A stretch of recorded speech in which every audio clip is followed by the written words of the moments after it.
अस्सलामु अलैकुम मे बसान जुकाम तो बेसम हटिस बसान यही क्रेट हिश तो माजि वोनम कि च बनाव वारि ठूल तो अम सि फर्क तो मे सोच कि आज बनाव वारि ठूल तो खेमो बह गोस जल्दी जल्दी दुकानस पे तो मेन तत ठूल त्रे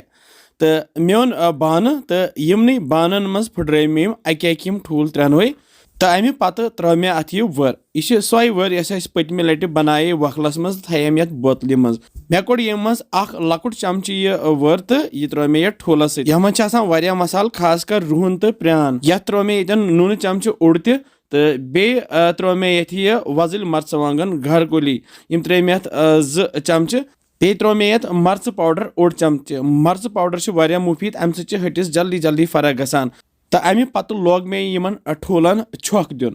तो यह सोरी मसाल रलो मे यमन ठूलन सती तो यस यह वर यह ते रले सारी तो मे दुत यथ तुत काल छक युत काल न वन यथ पोस हूँ खोत तो यह गो वन तैयार मे सोच कि यह त्रा बह बे कह तो यन सोच मे कि ٲलव अख लकटी त्रा बह यथ यह गशित यथ मुज क्रेंडिस पे तो अम सत वारिया मज़ गसान तह ते अगर वारि ठूल आसो बनाउन तो हेकिव येतन यह ٲलवि बगैर ते बनयित तो येतन त्रा बह यथ गशित अदरक प्यूंता ते तिक्याज अदरक ते सेहत बापत वारिया मुफीद खास कर ये हटिस आसि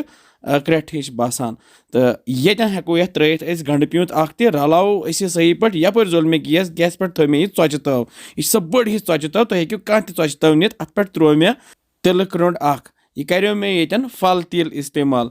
तो युथी तेल गरम गो अम त्रो ओड दू तो मे तुल यह ठूलुक बैटर तो त्रोम अथ पे इत कन छकरत अमि पत्त फहलो मे यह बैटर सारसी ताय क्या बड़ हिश तव तो अत फहलो मे यह सोरे यथ टाई पे बनो यह जोयल तो यह आव अंदर ते पत्त असल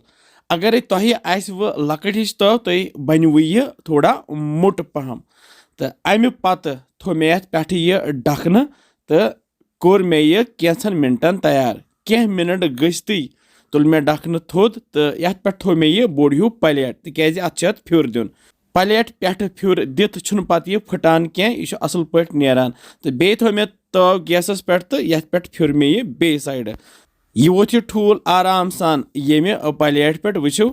तो अमि पत्त थो मे यथ बे पे ढकन कोर मे यह 2-3 मिनटन बे पत्त तैयार 2-3 मिनट गि तुल मे ढकन थोद तो सोन वारि ठूल गोमुत तैयार वो क्युत जबरदस्त माशाअल्लाह वारि ठूल तैयार गसित मे प्लेटस पे थोमुत टिश्यू पेपर अथ पे फिर मे यह वारि ठूल तिक्याज यह टिश्यू पेपर थो अत अगर ठूलस एक्स्ट्रा तेल आसे सह चि यह पत बह हावो तह टित ती वारि ठूल क्युत बनोमुत वो क्युत जबरदस्त दोयो तरफो यह बराबर आमुत खो मे यह ततिस बत सत मे बासे वारिया फर्क तो वमीद से तह तह यह वारि ठूल पसंद आमुत तो तुह बनाजो इंशाल्लाह समखो बे जल्दी तुह थो पन ख्याल बिहिव रबस हवाल।